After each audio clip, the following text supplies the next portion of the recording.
Time to go back to the roots of why I started this YouTube channel in the first place, and that's to give counter apologetics to really, really, really bad arguments, which is all apologetics.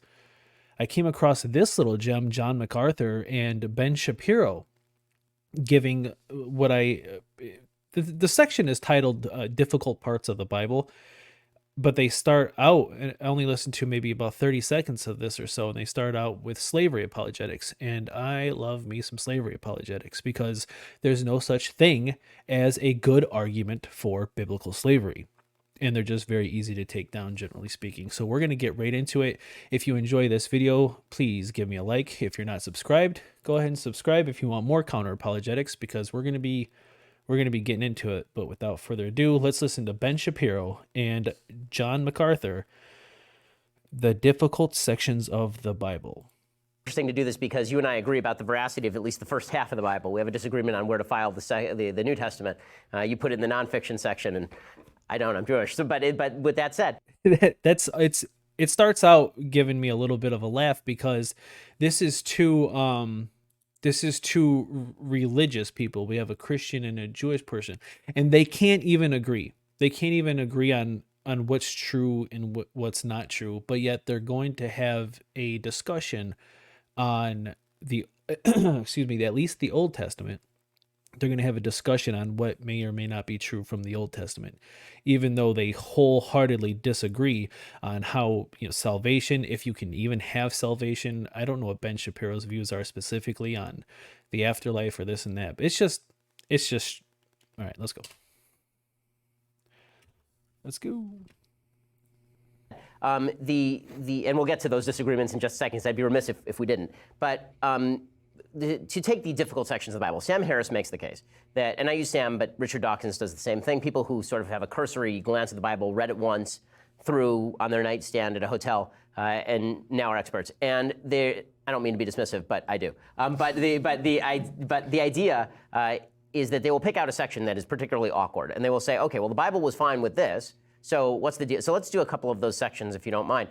Yeah, let's do a couple of those sections, because you don't have to take a cursory glance at the Bible. You don't have to give one pass of the Bible to realize all the atrocities that take place in it. The only reason you would have to read the Bible multiple times, do in-depth studies, try to manipulate and twist and shimmy and shake the words around, is to try to reason why the Bible might be so atrocious. That's the only reason you'd have to keep on reading the Bible and studying the Bible, is to try to make nice all of the not so nice things.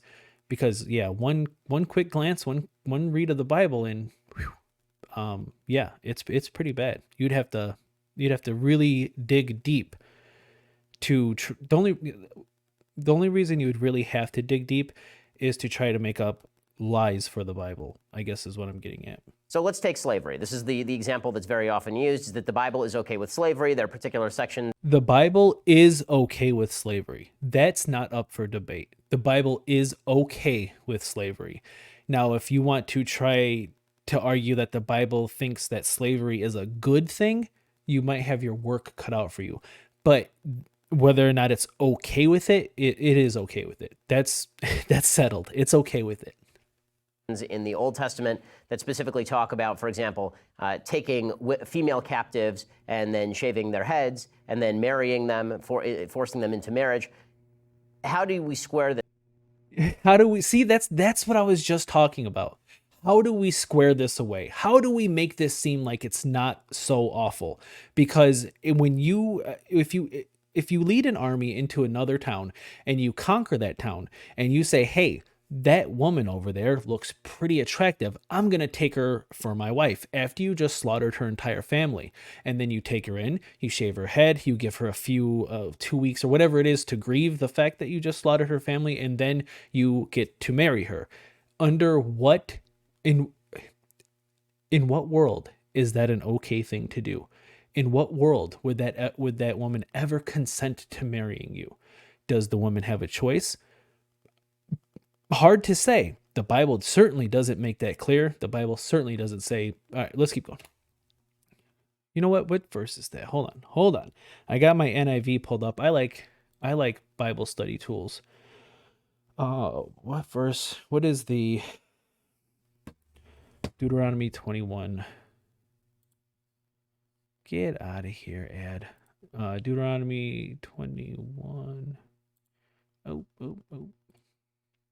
Deuteronomy 21.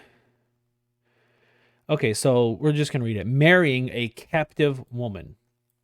When you go to war, now we're going to read the whole thing. We're not going to take it out of context. We're not going to just take one line. We're going to read it, the whole section here. Marrying a captive woman. When you go to war against your enemies and the Lord your God delivers them into your hands and you take captives, if you notice among the captives a beautiful woman and are attracted to her, you may take her as your wife. That's pretty clear. That's pretty blunt. Now, bring her into your home and have her shave her head, trim her nails, and put aside the clothes she was wearing when captured. After she has lived in your house and mourned her father and mother for a full, okay, so I said 2 weeks. No. That was stupid of me to say. You get a whole month. Now, mind you, it's saying that you have a full month to mourn the loss of her mom and dad because your army just killed them. Then you may go to her and be her husband, and she shall be your wife. If you are not pleased with her, let her go wherever she wishes. You must not sell her or treat her as a slave, since you have dishonored her.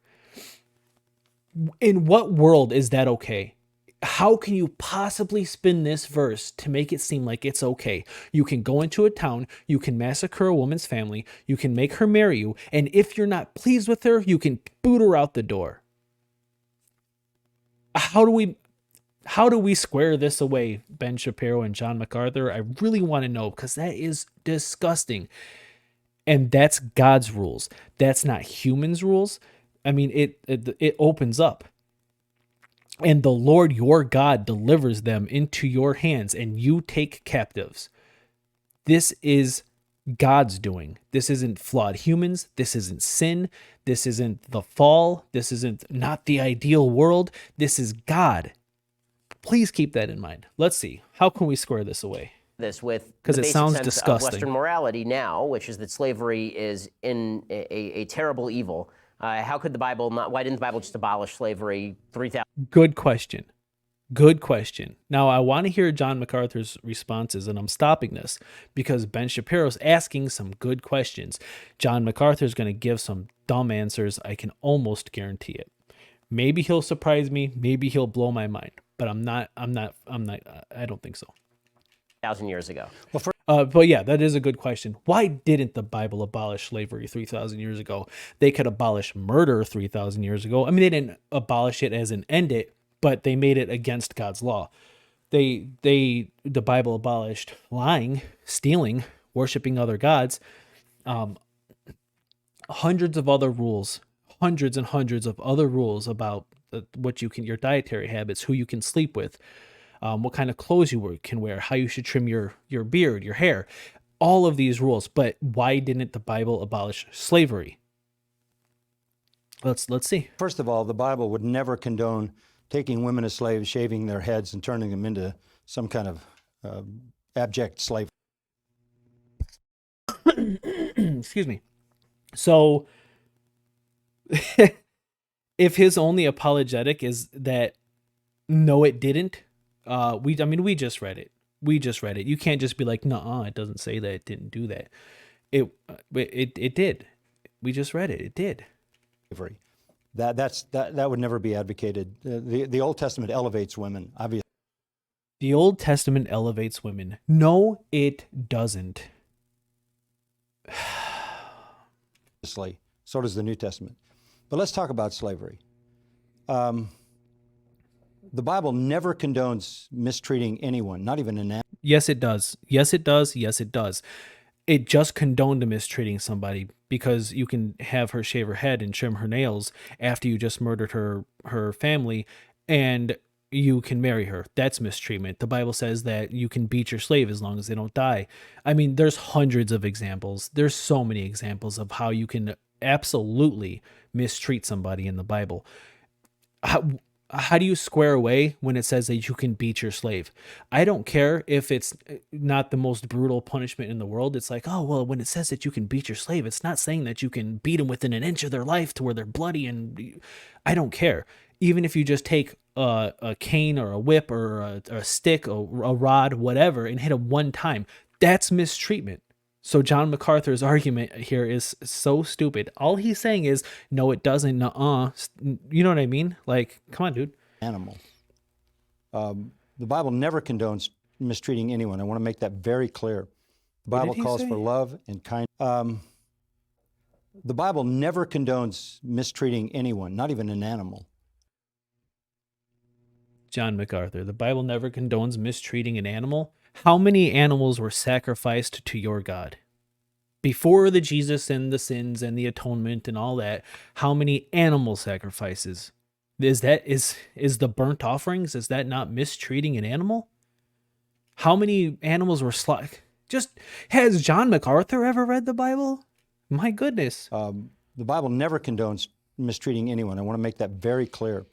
The Bible calls for love and kindness and support and encouragement and protection and provision. Okay, so I think he's going to go with, he said protection. I think he's going to go with the argument that it's when you go into a town and you murder their entire family, it's a good thing, because if you didn't take that woman to be your wife, where does that leave her with? Prostitution? You know what I mean? The life of being your wife after you just murdered her family is better than the life she would have if she was just left there to starve or whatever, which I would argue absolutely not. I will take starvation over being held captive or slavery any day. But that's my guess. That's my prediction. One of the social constructs in which that occurred in the purposes of God was a form of slavery. The word, and the fact that slavery and being a servant were so close shows in the word ebed, which could mean both, which is to say that the only difference between being a servant who showed up in the morning at 9 o'clock and left at 6 and being a slave was you lived, you had been purchased. What he says casually, you have been purchased. You have been purchased. You're a human being and you have been bought. That's the only real difference, is that one, you get to go home at the end of the night, and the other one, you were bought and sold as property. That's all. How do you say this casually? That's disgusting. That's monstrous. That's barbaric. That's God. What that meant was you had food, you had family, you had protection, you had provision. This was for many people. Did you have freedom? That's all that matters. I've made this analogy many times in my other videos, and I'll make it again. Let's just say that there's a husband and a wife, and the husband makes millions of dollars, and he marries a woman, and she goes into the house, and then she's no longer allowed to leave. She cannot leave. She cannot do it. She has all the food she could ever want. She has all the entertainment she could ever want. She has all the clothes, the jewelry, anything that she could ever need. She has. It's bought and paid for. She never has to work. She doesn't have to cook. She doesn't have to clean. She doesn't have to do anything. But she's not free to go. That's disgusting. That's abusive. That's monstrous. That's God. The most secure kind of employment they could have ever hoped for. With a Slavery, being bought and sold as property, not having your freedom is the most kind of secure employment you could ever want. Okay, I gotta say it. I think I'm gonna say it. John MacArthur has officially taken the most disgusting apologetics for slavery award that I have heard yet, and I've covered quite a few. This is the worst. Slavery is just the most secure, dude. good master with a faithful Master. I can't. This guy's making my blood boil. Master, bought and sold, slavery. These are words that you don't use to describe something that's good when you're talking about human beings. Masters, purchasing. master, with a loving master. And in the New Testament, fascinating. The New Testament word for slave There's nothing fascinating in the New Testament. There's nothing fascinating in the New Testament.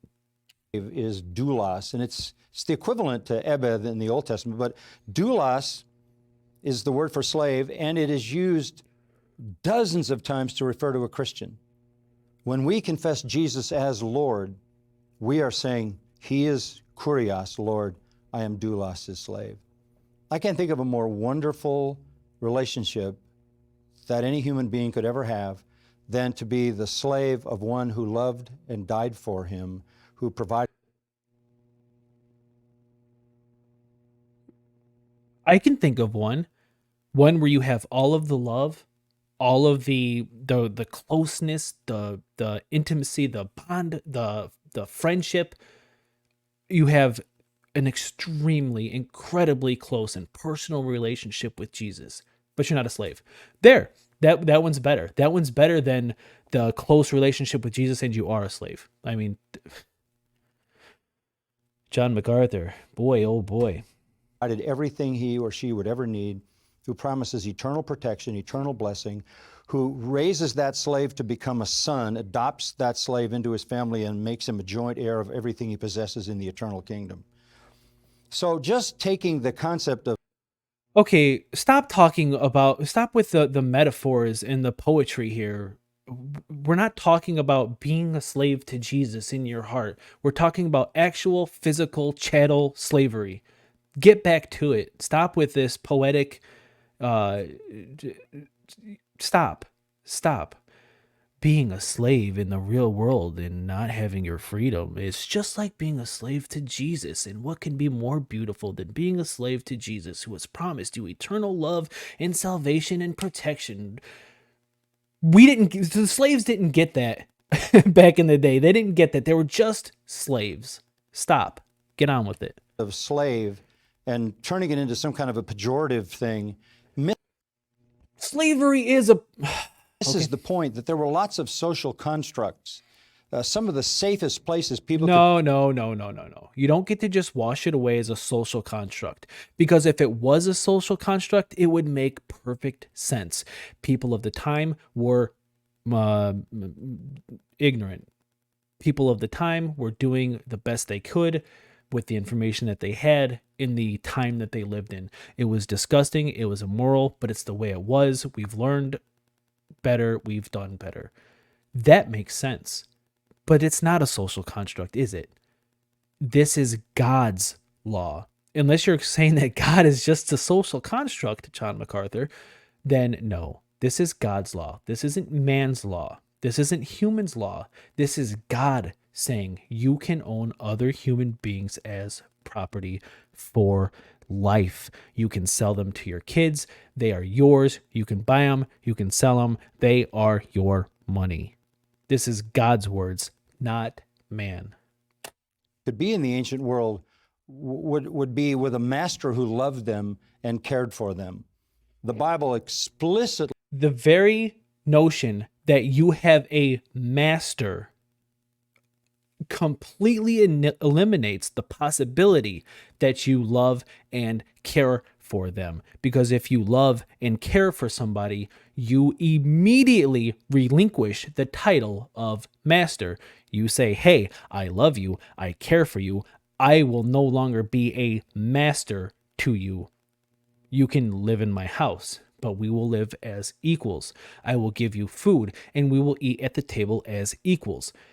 Once you put yourself as master of that relationship, you no longer love and care for that person. You're their master. rejects any mistreatment of slaves ever. They are to be treated Well, with kindness and love well, hold on. in a way that honors. There were lots of social constructs. Some of the safest Did he say that you can never mistreat a slave ever? places people could be in the ancient world would be with a master who loved them and cared for them.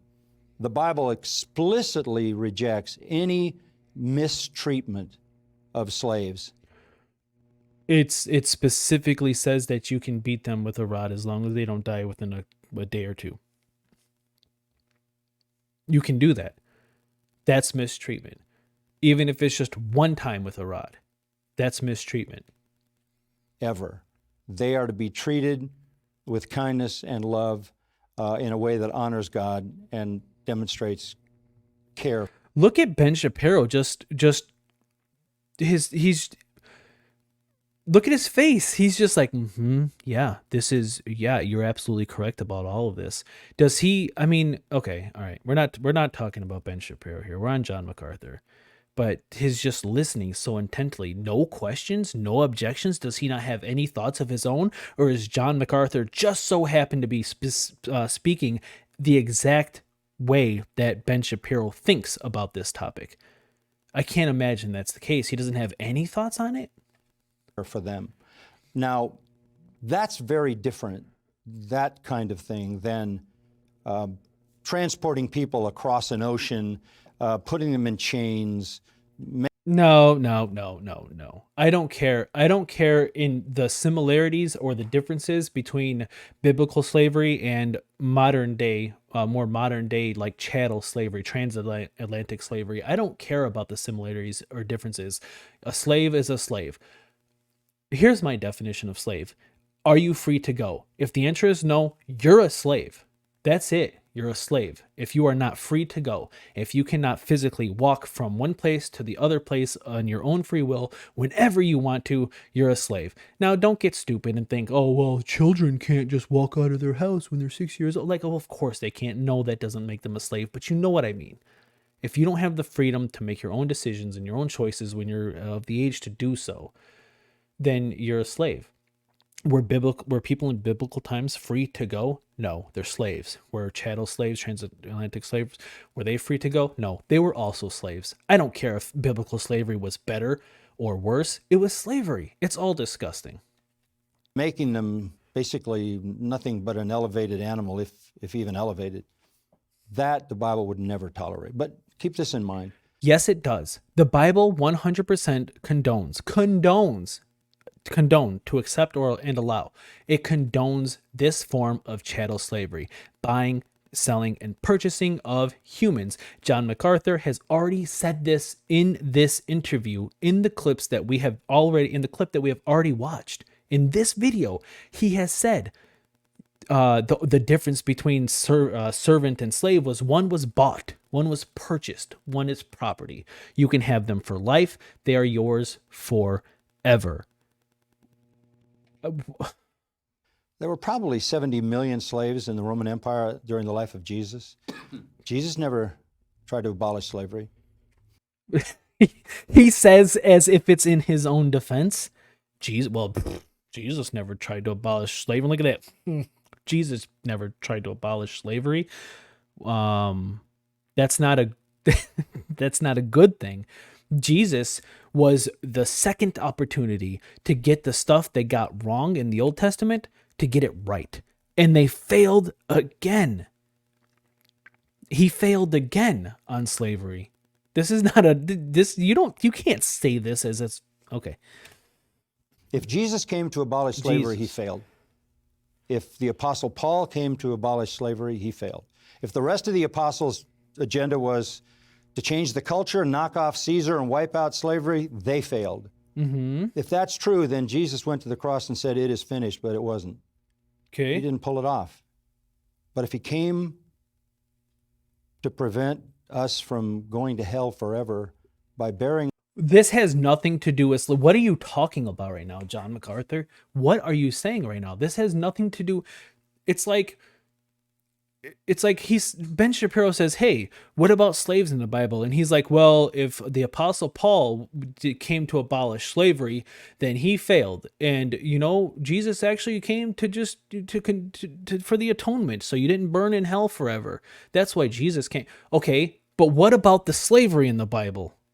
Can you get to it? Are you gonna get to it? Please get to it.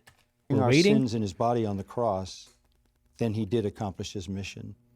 That was his Fascinating. mission. Who cares? Not to restructure. We get it. Jesus didn't come to abolish slavery. That's not the question. He's not. He's given an answer to a question that he was not asked. We didn't say, "Hey, why did Jesus come down to earth?" If that was the question, this would be a good answer to sacrifice to the atonement. But that wasn't the question. What about the slavery? The social order of society. There's a book in the New Testament called Philemon, and Paul writes this letter to Philemon because Philemon had a slave named Onesimus, and he ran away. Okay, so here's a story of a slave where Paul was like, "Hey, that slave's kind of cool." That's basically it. He didn't say, "Hey, let's free this slave. This is my Christian brother. He's my BFF. He doesn't deserve to be a slave. Let him go immediately." He didn't do that. He said, "Hey, that slave's pretty cool." And then the story ends there. There's nothing magical or miraculous about this. Paul had a friend. The friend happened to be a slave. He said, "Hey, that's not cool. That's my Christian brethren," and that was it. So he ends up in Rome, and he runs into the Apostle Paul, and Paul tells him about Christ, and he becomes a brother in Christ. So Yeah. Paul says, go back to Philemon and tell him you're his brother, and tell him you're sorry that you left, and make it right with him. And he writes this letter to Philemon and says, take him back. Contrary to abolishing slavery, Paul is saying, go back and fulfill your responsibility to him as his brother. So slavery is just a social contract. That's a non sequitur. That didn't follow. Well, what about the slavery in the Bible? Well, Jesus came he died for our sins.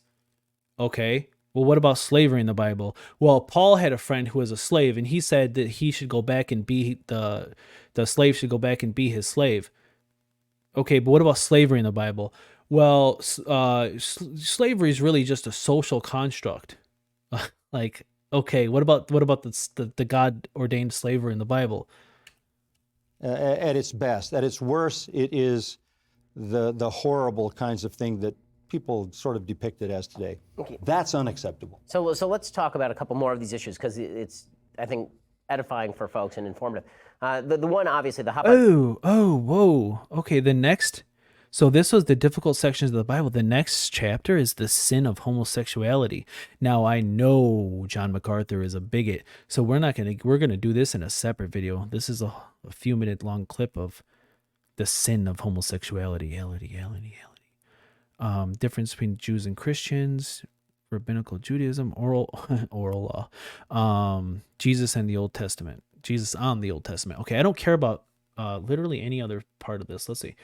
Religion and politics, leadership and politics, social fabric, restore moral authority, what happens when you die, individual rights, utopian government, the Enlightenment, talk space. The Bible is its own defense. The Bible's not its own defense. Difficult sections of the Bible. Okay, so the next one is the sin of homosexuality. We're going to save that for the next video. So I'm going to wrap this up. My takeaway. First, I want to say, if you made it this far, thank you very much. Please subscribe. If you're not already subscribed, throw me a like. If you know somebody who might benefit from watching this video, go ahead and share it to them. They can leave their opinions, their comments down below. And if they're willing to, they can even come on and we can have a little debate. I'm always down for a debate. I've done a couple. I think I did very well. So final takeaway is that this was very disgusting because I already said why. I won't recap that. But John MacArthur is a disgusting human being. He has disgusting apologetics on slavery. And this was nothing new aside from the fact that it was a little bit more on the disgustometer, it was like probably like an 8 or a 9, when usually they try to keep it like around a 5 or a 6. Like Dan Kimball, the reason I started this whole shindig that I'm doing. Yeah, it was generic, it was basic, it was disgusting, but you know, that's God.